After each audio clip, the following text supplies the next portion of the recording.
ili chama kiweze kushiriki uchaguzi, kwa sababu tume imeshaweka wazi. Mwenyekiti wa tume ameshasema kwamba kama Chadema wanafikiri wanatafsiri tofauti, waende mahakamani. Mwenyekiti wa tume ni jaji, anafahamu anachokisema.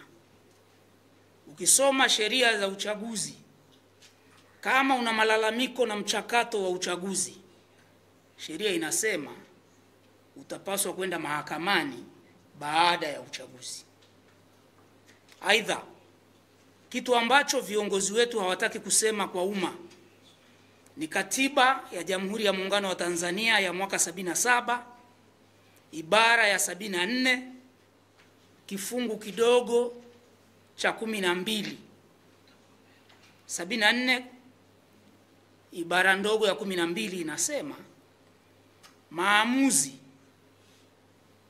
yatakayofanywa na Tume ya Taifa ya Uchaguzi hayatahojiwa na mahakama yoyote ya ngazi yoyote ile katika Jamhuri ya Muungano wa Tanzania. Utungaji wa kanuni ni sehemu ya maamuzi yaliyofanywa na Tume ya Taifa ya Uchaguzi kwa mujibu wa Sheria ya Taifa ya Uchaguzi, sheria namba 1 ya mwaka 2024, kifungu cha 162,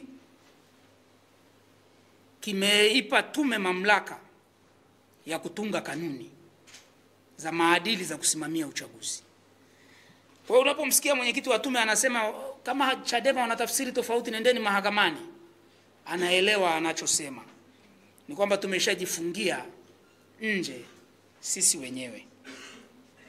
Ndugu wanahabari, baada ya utangulizi huo, baada ya sisi kuzungumza nanyi tarehe 3 Aprili, yako matukio mbalimbali ambayo yameendelea kutokea. Moja, na ambalo kwa kweli ni utamaduni mpya, ni kuhusu wanachama na watiania waliounga mkono waraka wa G55 kuendelea kutishiwa ndani ya chama na maelekezo kupelekwa ngazi ya chini kabisa ya matawi ya chama kwamba yatufukuze uwanachama wale wote tunaosema haki ya kugombea ni haki ya kikatiba kwa mujibu wa katiba ya Chadema, ni malengo ya Chadema, eti wafukuzwe uwanachama. Na maelekezo haya yameenda maeneo mbalimbali kwa viongozi wetu. Ni utamaduni mpya kwenye chama chetu. Hatujawahi kuwa na utamaduni huo. Ndani ya chama chetu tumeishi tukiwa na maoni na mitazamo tofauti kwa kipindi kirefu sana. Nitawakumbusha mwaka 2007, 2008, Zitto Kabwe alipoteuliwa kuwa kwenye kamati maarufu ya madini iliyoitwa kamati ya Mzee Bomani, chama kilimzuia asiwe mjumbe kwenye kamati hiyo. Lakini Zitto aliendelea kushikilia msimamo wake. Hatukuwaza kumfukuza uwanachama. Akashawishi chama. Na nakumbuka moja ya kamati kuu tulimtaka Zitto aeleze wanajadili nini. Zitto akasema nina kiapo, siwezi kusema kwa sababu tumekula kiapo. Aliungwa mkono na mzee Edwin Mtei.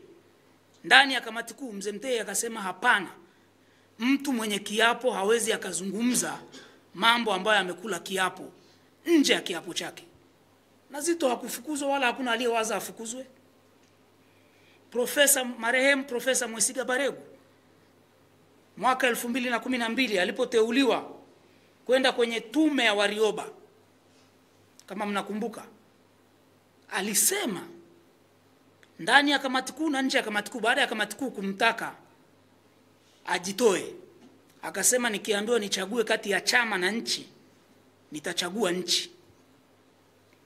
Na Profesa Baregu alishikilia msimamo wake, na chama hakikuwahi kuwaza eti kimfukuze uwanachama kwa sababu aliamua kuweka msimamo wa kusimamia maslahi ya nchi. Aidha, miaka ya hivi karibuni tulipokuwa kwenye maridhiano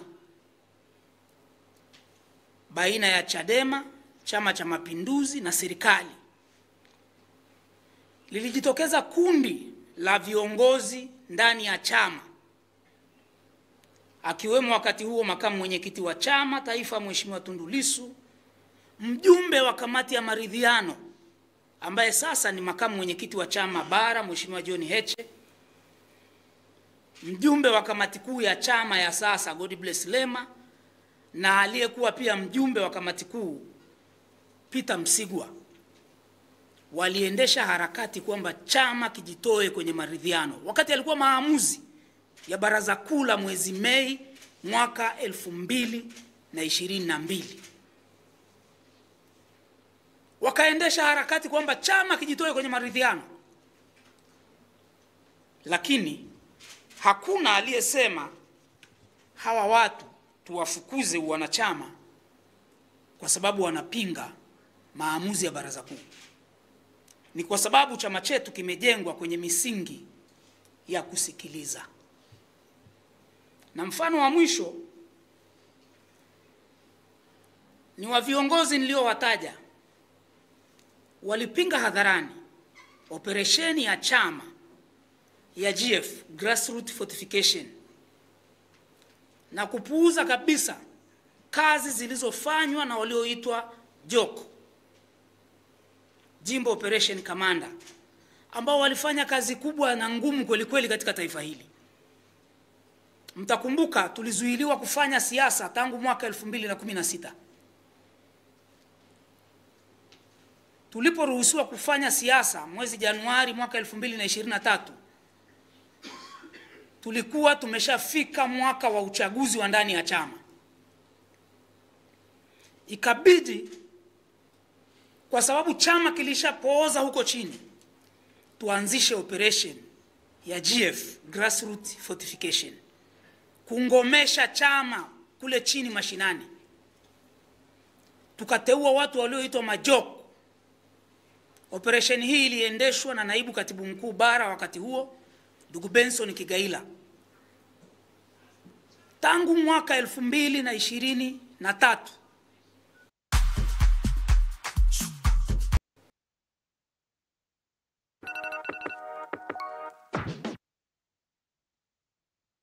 chote hata cha kushauri chama kinyume na kile ambacho wanataka kusikia, my friend, matusi ni mengi kupindukia. Kwa hiyo tunakishauri tena chama, utamaduni huo, njia hiyo wanayotaka kuchukua sasa,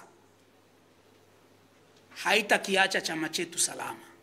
Waachane nao, kwa sababu sio utamaduni wa Chama cha Demokrasia na Maendeleo, Chadema, ambacho tunatakiwa tuwafundishe wenzetu waige utamaduni huo. Leo kama ukikosolewa ndani ya chama unawaza kufukuza wanachama wako, tena watiania wa ubunge waliogombea 2020 ambao wamekifanya chama hiki leo kinapata ruzuku, kisa wanatoa maoni na mawazo mbadala. Hivi ukipewa dola utasikiliza sauti za wapinzani wako kweli? Kama leo huna dola unawaza silaha ni kufukuza, hivi siku akipewa dola itakuwaje? Utamaduni huu ni mbaya na unakipeleka chama chetu matopeni. Kwa hiyo tunaendelea kushauri viongozi wetu wawe tayari kusikiliza maoni na mawazo mbadala. Jambo la pili ni chama chetu kutokusaini kanuni za maadili na kukifanya sasa kujiondoa rasmi kwenye uchaguzi. Jambo hili limeua ndoto za wanachama wa Chama cha Demokrasia na Maendeleo. Wako watu wako kwenye Chadema kwa sababu wanawiwa kuwa madiwani wa wawakilishe wananchi kwenye kata zao. Watu hawa ndoto zao zimeuawa. Wako akina mama wanawiwa kuwa madiwani wa viti maalum wakakiwakilishe chama na wananchi wao kwenye kata zao. Wakina mama hawa ndoto zao zimekufa. Wako watu wanataka kuwa wabunge, kwa kutokusaini kanuni, ndoto za watu hawa zimekufa mpaka mwaka 2030. Hatuna uhakika kama tutakuwepo, Chadema itakuwepo ama la. Lakini tunawasikia viongozi wetu wakisema bora chama kife. Tumemsikia makamu mwenyekiti bara. Wanafika mahali wanajaribu kuonyesha kwamba bado kuna mlango wa kimiujiza unaweza kufunguka. Tumemsikia mwanasheria mkuu wa chama akisema wanaweza bado kwenda kushiriki uchaguzi. Kanuni kifungu cha 1.5 kinasema wazi, chama kisichosaini maadili hakitakuwa na haki ya kushiriki uchaguzi. Kanuni zimeshakuwa gazetted, zimechapishwa kwenye gazeti la serikali. Sasa ni rasmi kwamba Chadema haitashiriki uchaguzi mkuu wa 2025. Watu hawa waliokuwa na ndoto za muda mrefu na wengine wamekitumikia chama hiki kwa miaka mingi, ndoto zao zimeuawa kwa sababu tu ya kiburi cha viongozi wetu. Pale awali nimesema viongozi wa dini, Pasaka yote hii wote wanaunga mkono mabadiliko, reforms. Lakini hakuna mmoja aliyesema tukazuie uchaguzi. Wote wanatuhimiza waumini tukashiriki uchaguzi, lakini wanaitaka serikali ihakikishe uchaguzi unakuwa huru na wa haki. Ndicho walichosema, si ndio? Sasa sisi kiburi chetu kinatuambia tutazuia uchaguzi. Tukiulizwa tutazuiaje, tunasema tutaingia barabarani. Tukiulizwa watu wasipojitokeza na unaingia barabarani, unampinga nani? Kwa sababu wakati wa uchaguzi siku hiyo watakuwepo wananchi ambao wanakwenda kupiga kura. Sasa sisi tunaotaka kwenda kuingia barabarani tunaenda kuzuia hawa wananchi? Kwa sababu huo ndio ukweli. Nchi hii sio ya chama kimoja, kwamba wananchi wote ni Chadema, wako wa vyama vingine wanaenda kwenye uchaguzi. Unaposema tuingie barabarani kwenda kuzuia uchaguzi, unakwenda kuwazuia hawa wananchi wanaokwenda kupiga kura, unakwenda kumzuia nani? Kwa sababu huko barabarani utakutana na wale wa vyama vingine wanaenda kwenye kupiga kura. Wewe unaenda kumzuia yupi? Unataka kuzuia tume, utaikuta wapi tume siku hiyo barabarani? Hiyo tume haitakuwepo huko barabarani. Tume itakuwa kwenye vituo. Sasa unaenda kumzuia nani? Tunajidanganya kwamba tunaweza kwenda kuzuia hawa wananchi haki yao ya kwenda kupiga kura, jambo ambalo halitawezekana na sio rahisi kama tunavyofikiria. Ndugu zangu,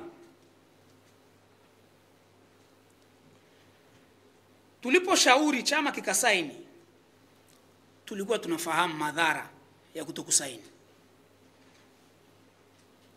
Kwa sababu kundi la G55 linaundwa na watu ambao wamewahi kugombea ubunge katika nchi hii, na wengine wamewahi kuwa wabunge kwa miaka 15.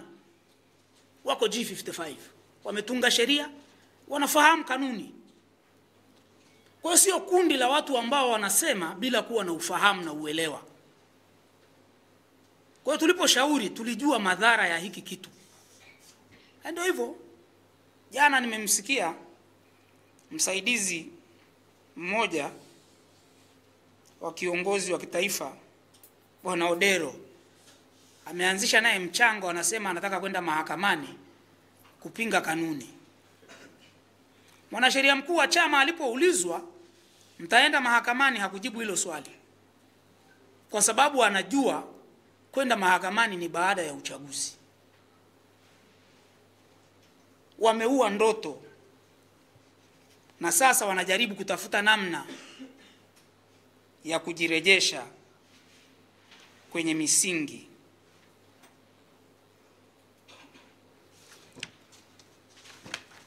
Ndugu zangu,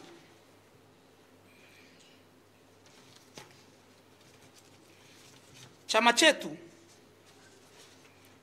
cha Chadema kwa muda mrefu tangu kilipofanywa mabadiliko makubwa mwaka 2006 na kabla ya hapo mwaka 1993 kimejengwa kwenye misingi ya kimapambano.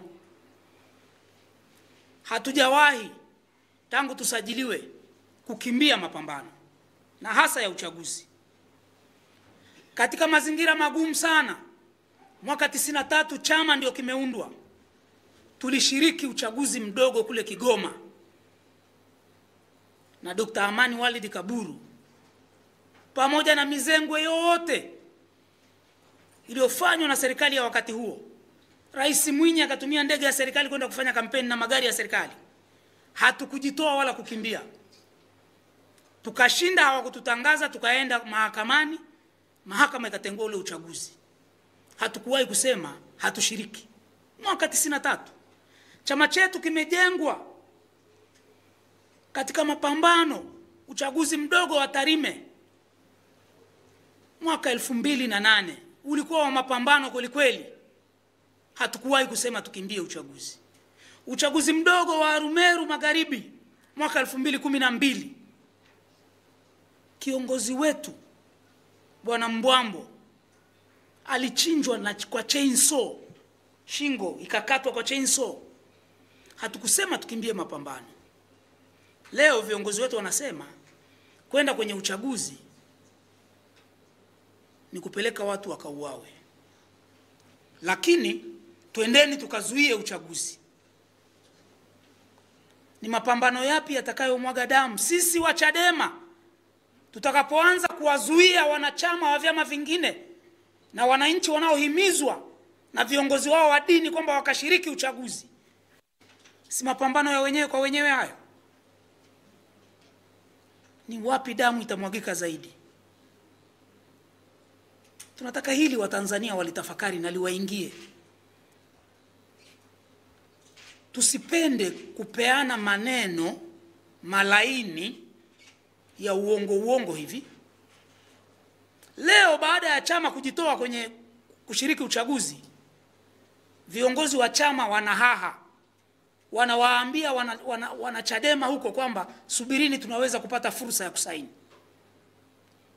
Tunasubiri huo muujiza, kwa sababu wako watu kwa maelfu na wengine wameshaanza kuondoka kwenye chama. Ndugu zangu, tumesikia kule Ruvuma madiwani wameondoka. Tumesikia kule Arumeru aliyekuwa mtiania wa ubunge mmoja wapo ameondoka kwenye chama. Na wengine wanauliza tufanye nini? Kwa sababu wako wanachama wengi wa Chadema wenye ndoto za kuwatumikia wananchi wa maeneo yao. Wako madiwani 85 wakata wanauliza, kwa sababu tayari ni madiwani, wanaamini wamefanya kazi nzuri ya kuwawakilisha wananchi wao, kwa hiyo wanaweza kuchagulika tena. Wafanye nini? Wito wetu, tunawaomba watulie kwa sasa. Wakati tukiendelea kutafakari pamoja na chama chetu, tunawasihi na kuwashauri watiania wenzetu wote wa ubunge, udiwani na uraisi watulie ndani ya Chadema. Wasifanye maamuzi ya haraka na ya hasira. Wasihame chama wala wasikate tamaa za kuendelea na shughuli za kisiasa kwa wakati huu. Kwani hata sisi tulioko mbele mnaotuona wa G55, watu wanafikiri G55 ni ya Mrema. Mimi nimetangulizwa tu. Nazungumza kwa niaba ya watu. Na ndio maana ndugu zangu waandishi wa habari, mtaniwia radhi. Wale mnao nitafuta binafsi nije kwenye interview, na wakwepa sana, kwa sababu ninayosema sio yangu binafsi. Ninazungumza kwa niaba ya kundi kubwa. Tunashauriana kabla ya mimi kuja kuyasema. Kwa hiyo ninayosema sio yangu. Hata wale wanachama na viongozi wa Chadema wenye hasira na mimi, mnanikosea tu. Kwa hiyo sisemi ya kwangu. Mimi ni speaker tu. Nazungumza kwa niaba ya kundi kubwa. Kwa hiyo wanachama wenzetu, tunawasihi watulie kwa muda, wasifanye maamuzi, tuendelee kushauriana. Tunaendelea kushauriana na makundi mbalimbali ya wadau wa demokrasia wenye nia na kupata njia nzuri, halali na yenye tija zaidi itakayowezesha watu kutimiza ndoto zao, matamanio na matumaini ya Watanzania, kupata viongozi wawakilishi mbadala kutoka katika kundi kubwa la wanasiasa na viongozi mahiri wa Chadema. G55 inaamini kwamba bado wanachadema wenyewe tunao uwezo na uhakika wa kupata ufumbuzi wa ndani wa changamoto zote za kidemokrasia zinazotukabili. G55 tutatoa taarifa ya kina zaidi kuhusiana na jitihada hizi tunazoendelea nazo hivi karibuni. Kwa hiyo tunawasihi wanachama na viongozi wa Chadema, hebu watulie. Hivi karibuni tunaposema sio muda mrefu sana,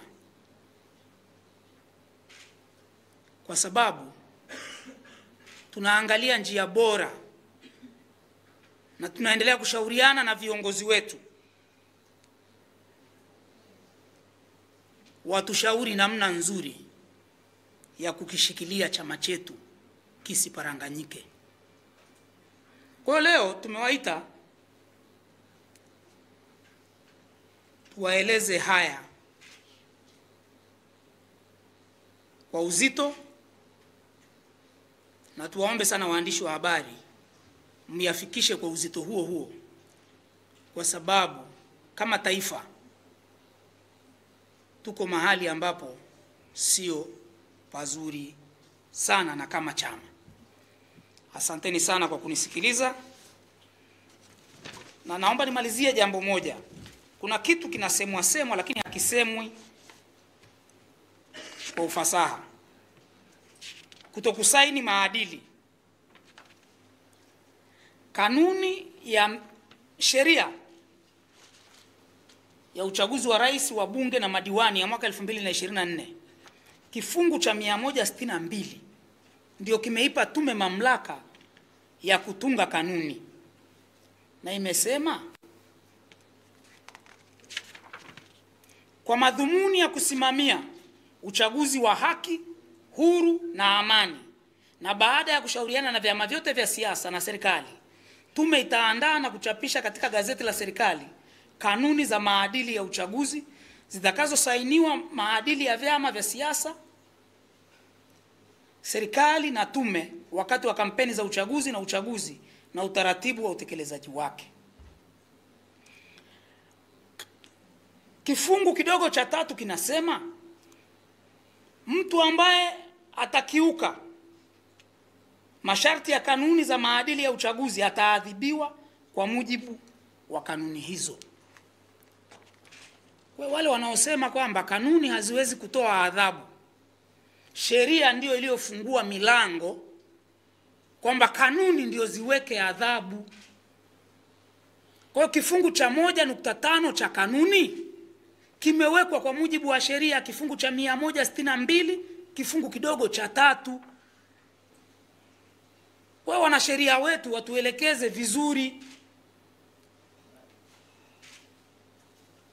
wasisome kanuni nusu, kwa sababu wanajaribu kutufanya tuamini kwamba kanuni hazina mamlaka ya kuweka adhabu. Adhabu hiyo ni kwa mujibu wa sheria. Sisi tunaelewana? Na ukisoma kanuni ya sheria ya Kiingereza imetumia maneno shall. Kwa hiyo wanasheria wetu wakati wanaendelea na mijadala wasome mpaka mwisho kifungu cha 162 kifungu kidogo cha 3, waunganishe na katiba ibara ya 74 kifungu kidogo cha 12 ambacho kinasema maamuzi ya Tume ya Taifa ya Uchaguzi hayatahojiwa katika mahakama ya ngazi yoyote ile katika taifa hili. Mimi ni washukuru na niko tayari kwa maswali kama yatakuwepo. Nishuke kwanza? Naomba ndugu